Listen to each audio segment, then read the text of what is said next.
Assalamualaikum warahmatullahi wabarakatuh. Jumpa kembali dengan siapa saya ya? Dengan Pak Anas, dengan Kak Anas, dengan Ustadz Anas. Siapa lagi?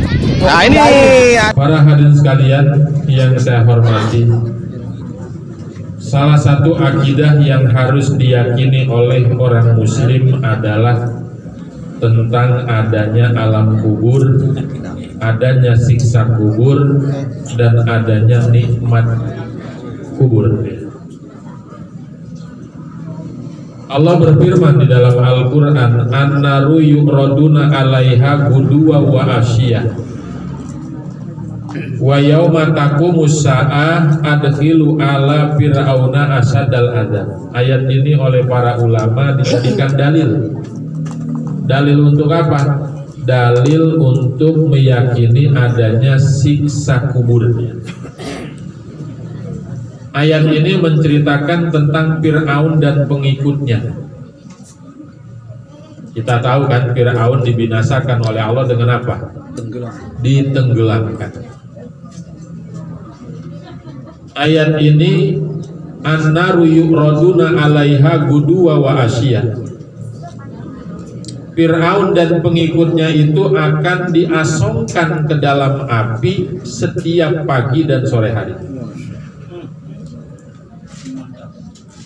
Dan nanti ya wa yauma taqumus sa'ah, ketika hari kiamat, Allah berkata kepada para malaikat, adkhilu ala fir'auna asadal adzab, masukkan Fir'aun dan pengikutnya ke dalam siksaan yang lebih berat lagi.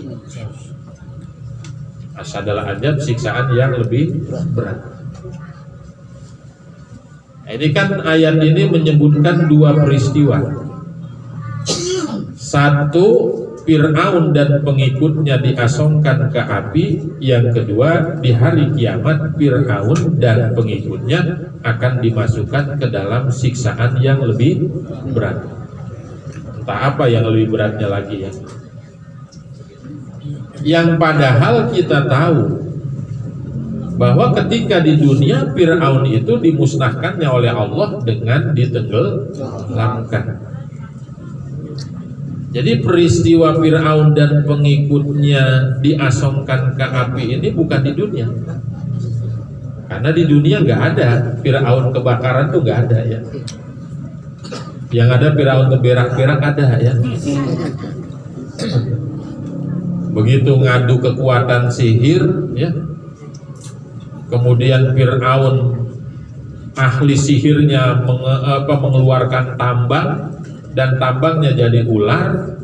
Kemudian Nabi Musa pun mengeluarkan mukjizatnya, yakni berupa tongkat, dan ketika tongkatnya dilepaskan menjadi ular juga. Ternyata ular yang berasal dari tongkat Nabi Musa memakan habis ular-ular yang dikeluarkan oleh ahli sihir Fir'aun. Fir'aun takutnya bukan main pada saat itu ya. Padahal Fir'aun itu nggak pernah sakit orangnya. Padahal Fir'aun itu beraknya 40 hari sekali. Itu belum waktunya berak, dia berak pada saat itu ya. Itu berak-berak. Saking takutnya ya. Itu nggak pernah ada di dunia Fir'aun kebakaran, nggak ada. Dan di hari kiamat nanti mereka akan mendapatkan siksaan yang lebih berat daripada itu, yakni daripada diasongkan ke api. Maka yang jadi pertanyaan, sebenarnya peristiwa diasongkan ke api itu di mana? Di dunia bukan, di hari kiamat lebih hebat lagi. Berarti ada tengah-tengah antara dunia dan akhirat. Di mana itu tengah-tengah dunia dan akhirat? Yang nggak ada lagi di alam kubur. Berarti ini jadi dalil bahwa alam kubur itu ada, dan bisa jadi ada apa yang namanya siksa kubur. Suatu ketika Rasulullah nih ya sedang berjalan di kota Madinah, di situ ada kuburan. Kemudian Rasul mengajak sahabat mendekati kedua kuburan. Kata Rasul, sini kalian mendekat. Ini nih dua orang nih di kuburan ini lagi disiksa, kata Rasul. Nah, ini salah satu penyebab siksa kubur ini. Dan ini jadi dalil hadis ini bahwa kita disunahkan untuk meletakkan daun basah di kuburan. Makanya ada tabur bunga ya. Itu mungkin ini hikmahnya. Ya kalau nggak ada hikmahnya, buat apa kita naburin bunga ya? Hah? Nama air wangi ya, air kembang. Nyekar namanya ya. Nyekar, pasti ada hikmahnya itu, pasti ada. Kalau nggak ada hikmahnya udah ditentang ulama. Jadi Rasul mengatakan bahwa ini orang lagi disiksa di alam kuburnya. Yang ini nih kata Nabi, dia tidak apik ketika menjaga buang air kecilnya, dan yang ini satu lagi suka menebar fitnah, memecah belah, jadi menimbulkan permusuhan. Kemudian Rasul minta diambilkan pelepah korma. Pelepah korma itu dibagi dua, satu diletakkan di kuburan yang satu dan sebelah lagi diletakkan di kuburan yang lainnya. Hikmahnya apa? Hikmahnya itu daun nanti akan memohonkan istighfar untuk orang yang berada di dalam kuburnya. Maka kita disunahkan jika berziarah itu meletakkan daun-daun yang masih basah, dan itu haram diambil selagi masih basah. Kalau udah kering baru boleh. Kalau udah kering udah habis ngedoainnya ya. Sampai kering baru boleh dibuang. Jadi salah satu yang bisa menyebabkan siksa kubur itu, yakni suka menganggap dan meremehkan ketika buang air kecil, yang efeknya nanti berat karena bisa tidak sah sholatnya. Orang disangka dirinya udah suci, membersihkan buang air kecilnya, ternyata masih ada kotoran najis ya. Akhirnya dia sholat dalam keadaan najis itu dan sholatnya tidak sah ya. Oleh karena itu maka dalam ilmu fikih itu diatur bab tentang najis. Takutnya yang bukan najis kita kata najis, yang najis padahal najis kita kata enggak najis, dibawa aja lagi sholat. Kan salah satu syarat sah sholat itu harus suci dari najis ya, dari hadas dan dari najis. Di pakaian kita nggak boleh ada najis, di badan kita nggak boleh ada najis, di tempat yang kita pakai sholat juga nggak boleh ada najis ya. Nah, tentang masalah siksa kubur ini di dalam kitab Tabihul Ghafilin ya, ada pernah diceritakan ada seseorang, dia punya saudara perempuan dan dia tinggal yang agak jauh dari saudara perempuannya ini ya. Kemudian saudara perempuannya itu memberikan kabar bahwa dia sedang sakit, minta dijenguk ya, minta dilihat oleh saudara lelakinya. Datanglah tuh si saudara lelaki menemui saudara perempuan yang katanya ada di kota Madinah. Kemudian begitu dijenguk ternyata sampai di situ saudara perempuannya meninggal. Dan sebagai seorang saudara dia ikut menguburkan. Ketika selesai menguburkan, begitu dia pulang ternyata ada yang hilang. Di kitabnya mah disebut kais. Kais itu kantong ya. Berarti kalau zaman dulu mah orang kali dompet atau apa ya. Sekarang mah kantong duit, kais itu ya. Dompetnya jatuh, cari-cari kemana aja nggak ada. Wah ini mah lagi nguburin kayaknya, jatuhnya ya. Kan boleh digali kuburan. Kalau harta benda ketinggalan di dalam kuburan itu boleh digali ya.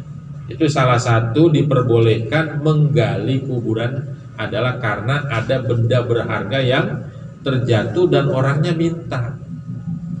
Nggak boleh, itu kan nanti malun doiun, harta yang tersia-sia. Makanya orang mendem harta benda di kuburan di bawah nggak boleh ya. Itu mubazir nantinya ya. Sia ya.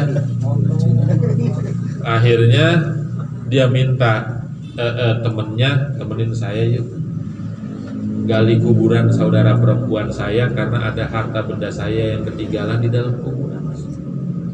Akhirnya dianterin berdua, datang lagi ke kuburannya, digali tuh kuburan. Udah beres ketemu, liang lahatnya kan ada tuh. Lah kata si saudara lakinya ini, Pak, tolonglah sebentar, saya pengen ngelihat keadaan saudara perempuan saya di liang lahatnya itu. Ya baru dikuburin ini ya, baru dikuburin, ya, pastinya mayatnya itu juga belum dalam keadaan berubah gitu. Pas dibuka sebahagian liang lahatnya, ternyata dilihat ada api. Api yang memenuhi kuburannya, liang lahatnya saudara perempuannya itu. Kemudian ditutup kembali, dia pulang ke rumah, dia tanya ibunya, Bu, emang saudara saya itu gimana sih waktu hidupnya? Karena dia kan nggak berdekatan rumahnya ya. Ngapain lu tanya saudara perempuan lu udah meninggal? Diceritain. Nah, ibunya cerita ya. Dulu waktu semasa hidupnya itu si saudara perempuannya ini suka mengakhirkan sholat. Kalau yang disebut mengakhirkan mah sampai keluar waktu berarti. Suka mengakhirkan sholat keluar dari waktunya. Padahal Allah sudah berfirman ya, hafidu ala sholawati wa sholatil wusta. Itu penyebabnya salah satunya ya. Dan juga dia suka menganggap enteng ketika dia bersuci, meremehkan bersuci. Jadi nggak apik ketika dalam keadaan bersuci. Inilah salah satu penyebabnya yang nanti kalau tidak apik bersucinya, otomatis tidak sah, bisa jadi sholatnya dia anggap udah sholat padahal belum sholat. Yang kedua juga nih kata emaknya, dia punya kebiasaan jelek emang ya. Suka apa namanya? Suka nyari isu-isu. Wah, gosip. Nah, itu ngegosip ya. Gibah. Kadang-kadang nih orang-orang lagi pada tidur dia datengin rumahnya ya. Ntar dia dengerin kira-kira nih yang punya rumah ngomong apa gitu. Jadi dia suka istimat. Kalau bukan sam'u ya, kalau sam'u mah kan kedengeran secara nggak sengaja juga sam'u. Tapi kalau istimak mah dengan sengaja mendengarkan, nguping ya. Maka kan perintah mendengarkan khutbah itu bukan pas mau, tapi pas tami'ulah wa ansitu ya. Pas tami'u itu jangan asal sekedar yang nggak kedengeran ya udah aja biarin kedengeran ini. Kudunya memang harus mencari pendengaran, harus benar-benar berusaha untuk mendengarkan. Jadi dia ini orang ngomong apa aja dia dengerin, nanti dia sebarin ke orang lain. Nah, akhirnya nanti terjadi permusuhan di antara dua orang ini. Dia sebarin, dan ini orang ngomong ini dia sebarin ke orang lain yang padahal omongan itu mestinya dirahasiakan atau tidak disampaikan. Inilah yang namanya namimah ya. Namimah itu apa? Namimah itu suka mengadu-ngadu, ternyata isinya apa? Api. Nah, jadi kesimpulannya kebetulan pada malam hari ini juga tadi kita peristiwa Isra dan Miraj. Dan apabila kita peristiwa Isra Miraj itu kan kita diingatkan satu ibadah yang merupakan oleh-oleh Rasul ketika melaksanakan Isra Miraj, yakni ibadah sholat. Mudah-mudahan dengan kita memasuki tadi peristiwa Isra dan Miraj dan juga mempelajari kisah tadi, mudah-mudahan kita menjadi orang yang lebih hati-hati dan lebih baik lagi dalam menjalankan ibadah sholat. Karena dalam hadis dikatakan awwalu ma yuhasabu bihil insan yaumal qiyamah sholatu. Amalan yang paling pertama dihisab bagi seorang manusia di akhirat itu adalah sholatnya ya. Standarnya diterima amal yang lain itu diterima sholat atau ditolak. Idza kubilat, apabila sholatnya diterima, ya kubila sairu amali, maka amal yang lain juga bisa diterima. Tapi wa ijaruddan, kalau yang sholatnya juga ditolak, maka amal yang lain juga, wah sholatnya aja kagak bener, apalagi yang lain begitu ya. Wah sholatnya diterima, wah yang lain bisa cakep nih gitu. Jadi itu standarnya. Mudah-mudahan kita bisa lebih memperbaiki ibadah kita kepada Allah Subhanahu wa Ta'ala, karena itu merupakan bekal bagi kita setelah kehidupan kita di dunia ini. Barangkali itu yang bisa saya sampaikan. Mudah-mudahan ada manfaatnya bagi kita sekalian. Al-Fatihah. A'udzubillahi minasyaitonirrajim. Bismillahirrahmanirrahim. Alhamdulillahirabbil alamin arrahmanir rahim maliki yaumiddin. Iyyaka na'budu wa iyyaka nasta'in ihdinas siratal mustaqim. Siratal ladzina an'amta 'alaihim. Allahumma salli ala sayyidina Muhammadin fil awwal wal akhir wa barik wa sallim radhiyallahu ta'ala kulli sahabati Rasulillah ajmain. Amin ya Allah ya rabbal alamin. Alhamdulillah hamdan wa bi ni'amahu yukafi masidah. Ya rabbana lakal hamdu kama yanbaghi li jalali wajhikal karim wa azimi sultanik. Allahumma salli ala sayyidina Muhammad wa ala sayyidina Muhammad. Allahumma aghnina bil ilmi wa sayyidina bil hilmi wa akrimna bil taqwa jamilna bil afiyah. Allahumma a'inna ala dzikrika wa syukrika wa husni ibadatik. Allahumma barik lana fi Rajab wa Sya'ban wa balighna Ramadan bi rahmatika ya arhamar rahimin. Rabbana la tuzigh qulubana ba'da idh hadaytana wa hab lana min ladunka rahmatan innaka antal wahhab. Rabbana atina fid dunya hasanah wa fil akhirati hasanah wa qina adzabannar. Wa sallallahu ala sayyidina Muhammad wa alihi wasallam. Subhana rabbika rabbil izzati amma yasifun wa salamun alal mursalin walhamdulillahi rabbil alamin. Billahi taufiq wal hidayah. Wassalamualaikum warahmatullahi wabarakatuh. Waalaikumsalam.